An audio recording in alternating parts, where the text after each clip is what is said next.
Bahasan kali ini adalah berkaitan dengan distribusi sampel.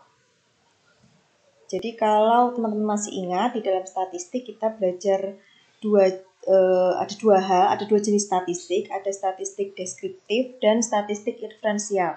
Kalau statistik deskriptif itu kita hanya menyajikan data tanpa punya tujuan untuk menarik kesimpulan. Sedangkan kalau statistik inferensial di sini akan membahas generalisasi atau penarikan kesimpulan dan prediksi.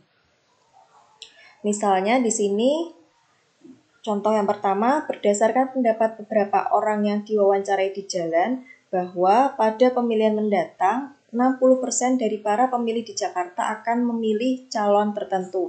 Jadi di sini sebenarnya ada populasi yang jumlahnya berhingga itu bisa dihitung ya, dan jumlahnya cukup besar karena semua pemilih di Jakarta gitu ya yang jadi populasi. Kemudian yang diwawancarai itu sampelnya hanya beberapa. Nah, dari beberapa orang yang menjadi sampel dan kemudian diwawancarai dengan menggunakan statistik inferensial, maka disimpulkan bahwa 60% dari para pemilih akan memilih calon tertentu. Kemudian contoh yang kedua, dapat dikatakan bahwa biaya rata-rata membuat rumah di Bandung adalah antara 20-25 juta rupiah berdasarkan taksiran 3 pemborong yang dipilih secara acak dari 30 pemborong. Jadi di sini populasinya ada 30, jadi populasi berhingga yang kecil. Berhingga itu maksudnya bisa dihitung. Kemudian sampel yang diambil untuk diwawancara adalah 3. Kemudian dari sini ditarik kesimpulan dari hasil wawancara dengan 3 pemborong tadi. Rata-rata membuat rumah itu membutuhkan biaya 20-25 juta rupiah. Kemudian ada lagi contoh, mesin minuman diatur rata-rata mengeluarkan 240 ml minuman secangkir. Seorang karyawan menghitung rataan 40 cangkir minuman yang dikeluarkan mesin tersebut dan memperoleh X-bar 236 ml. Dan berdasarkan hasil ini memutuskan bahwa mesin tersebut masih mengeluarkan minuman dengan rataan isi mu 240 ml. Jadi dari kasus ini 40 cangkir yang diukur rata-ratanya itu adalah sampel. Jadi X-bar 236 ml ini sebenarnya adalah rata-rata dari sampel. Dari populasi tak berhingga. Jadi jumlah cangkirnya yang bisa dikeluarkan oleh minuman tadi tak berhingga dari kemungkinan isi minuman yang dikeluarkan mesin tersebut.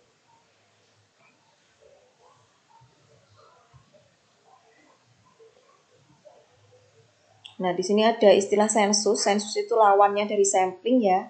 Jadi kalau sensus itu semua anggota populasi didata, sedangkan kalau sampling kita hanya mendata sebagian anggota populasi atau pengambilan sampel. Kenapa jarang sekali ada pekerjaan yang melibatkan populasi atau mendata semua anggota populasi? Karena yang pertama biayanya akan sangat mahal, waktunya juga butuh waktu yang panjang.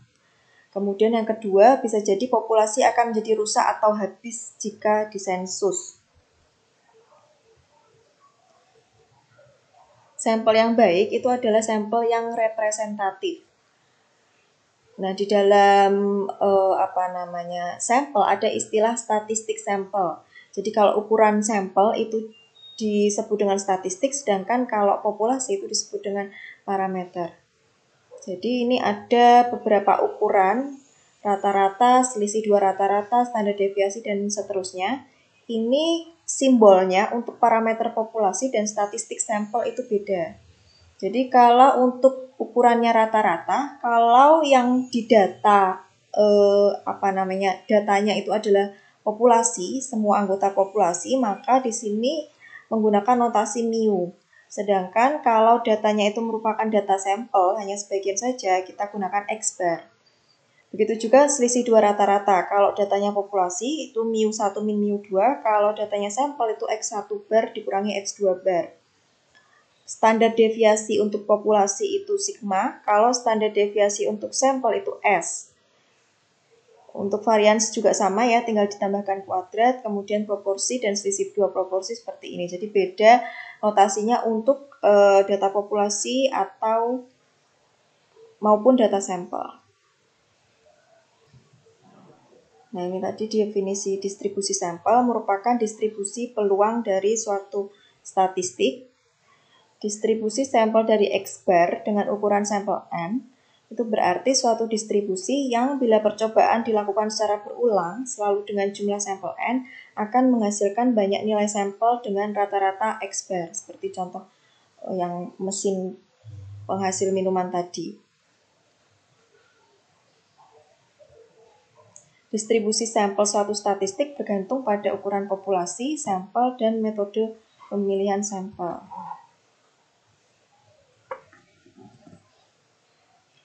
Kemudian ada lagi istilah central limit theorem. Bila X bar rataan sampel acak ukuran N yang diambil dari populasi dengan rataan mu dan variansi yang berhingga, maka bentuk limit dari distribusinya seperti ditunjukkan oleh formulasi ini. Jadi didekati dengan menggunakan distribusi normal. Z sama dengan X bar min mu dibagi dengan variansi dibagi dengan akar N-nya. Dengan X bar itu adalah rata-rata dari sampel, mu itu adalah rata-rata dari populasinya. Variansi di sini adalah variansi populasi, kemudian N ini adalah jumlah sampel yang diambil. Contoh 1. Suatu perusahaan memproduksi bola lampu, umurnya berdistribusi hampir normal dengan rataan 800 jam dan simpangan baku 40 jam. Hitung peluang bahwa suatu sampel acak dengan 16 bola lampu akan mempunyai umur rata-rata kurang dari 775 jam. Nah, di sini yang diketahui adalah suatu perusahaan bola lampu yang umurnya berdistribusi hampir normal dengan rataan 800 jam, berarti 800 jam ini adalah nilai mu atau rata-rata dari populasi. Rata-rata dari umur keseluruhan bola lampu yang diproduksi oleh perusahaan. Kemudian simpangan bakunya di sini juga merupakan simpangan baku populasi. Kemudian hitunglah peluang bahwa suatu sampel acak dengan 16 bola lampu, maka di sini 16 itu adalah nilai N, jumlah sampelnya, mempunyai umur rata-rata kurang dari 775 jam. Nah, 775 jam ini adalah rata-rata dari sampel, atau rata-rata umur bola lampu yang menjadi sampel, atau X bar-nya 775. Ya, jadi diketahui mu 800, variansi populasi 40, N-nya 16. Sehingga kalau yang ditanya adalah peluang peluang rata-ratanya kurang dari 775, berarti peluang X kurang dari 775 ya, yang ditanyakan peluang X kurang dari 775. Nah, Z sama dengan X bar-nya 775 dikurangi dengan mu-nya 800 dibagi dengan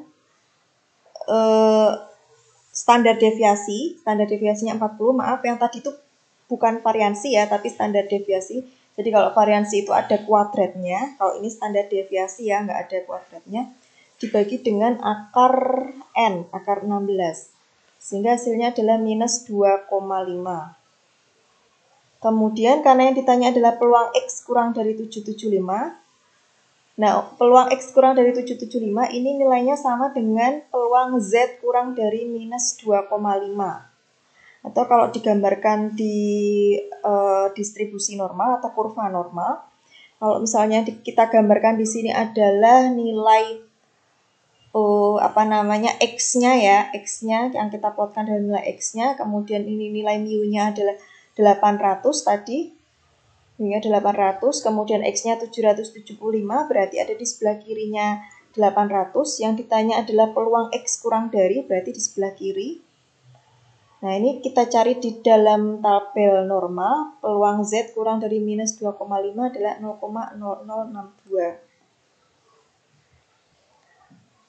Contoh 2, berat badan mahasiswa rata-rata mencapai 60 kg dan simpangan baku 8,4. Telah diambil sebuah sampel acak terdiri dari 45 mahasiswa. Tentukan peluang rata-rata ke 45 mahasiswa tersebut memiliki berat paling sedikit 61 kg. Berarti di sini yang diketahui adalah mu atau rata-rata berat badan populasi, rata-rata berat badan keseluruhan mahasiswa 60 kilo, kemudian simpangan baku atau standar deviasi dari populasinya 8,4, N-nya atau jumlah sampel yang diambil 45, kemudian X-bar-nya rata-rata dari ke-45 adalah 61 kilo, X-bar-nya 61 kilo. Yang ditanyakan adalah peluang bahwa rata-rata 45 mahasiswa punya berat paling sedikit 61 kilo. Berarti karena paling sedikit, peluang X lebih dari 61 kilo. Nah, seperti biasa kita cari dulu Z-nya. X min mu dibagi dengan standar deviasi dibagi akar N. X-nya tadi, X1 barnya, X-barnya 61. Dikurangi dengan mu-nya adalah 60, dibagi 8,4 per akar 45, sama dengan 0,799. Sehingga untuk mendapatkan nilai peluang X lebih dari 61, karena paling sedikit 61 kilo, itu sama dengan mencari peluang Z lebih dari 0,799. Ini kita cari di tabel normal ya, karena di dalam tabel distribusi normal itu yang bisa dibaca di dalamnya hanya peluang Z kurang dari, kumulatif kurang dari, maka kalau yang ditanya adalah Z lebih dari, harus kita ubah dulu bentuknya. Peluang Z lebih dari 0,799 itu berarti kan total peluang keseluruhan 1 dikurangi luas kurva sebelah kiri, atau peluang Z kurang dari 0,799. Peluang Z kurang dari 0,799 kita cari di tabel 0,7881, sehingga di sini peluang Z lebih dari 0,799 adalah 0,2119.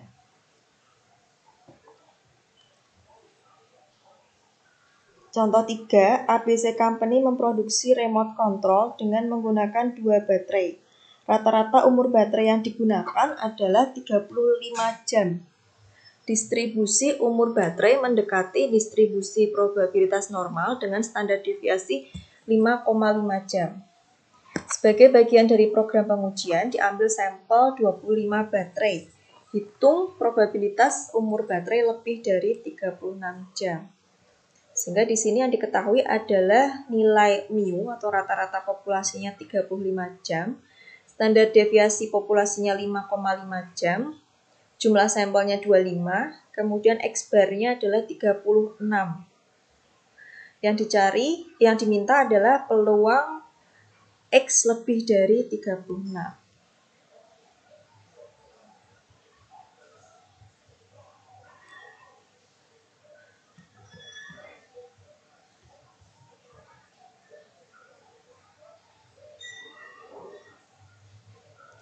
Sehingga di sini kita cari dulu nilai Z-nya.